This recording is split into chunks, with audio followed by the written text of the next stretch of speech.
Vodafone idea quarterly results post చేసింది. Loss post చేసింది దాదాపుగా 3,800 crores. 9 to 10 quarters మొత్తం లాసెస్ పోస్ట్ చేసింది. ఒక వన్ టైం వండర్ లాగా మాత్రం ఒక 5,600 crores ప్రాఫిట్ పోస్ట్ చేసింది అంతకు ముందల క్వార్టర్.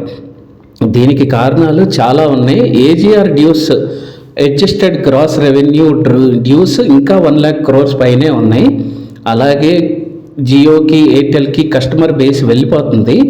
ఈ పైన చెప్తున్న ఈబీటా మార్జిన్స్ కూడా కాస్ట్ కటింగ్ వల్ల ఇది ఇంప్రూవ్ అయింది. ఇలాంటిది బార్గెనింగ్ బెట్ అంటారు. అంటే ఒక స్మాల్ క్యాప్ బాగా తక్కువ ఉంది, పెన్నీ స్టాక్ అయినప్పుడు దీని ఈపీఎస్, పిఈ రేషియో చూసినా అనవసరం. ఎవరైనా అక్యుములేట్ చేయాలనుకుంటే 11 కంటే, పోయినసారి ఆల్రెడీ వీడియో చేసినట్టే 11 to కింద 8 వరకు అక్యుములేట్ చేయండి లాంగ్ టర్మ్ కోసం. Thank you.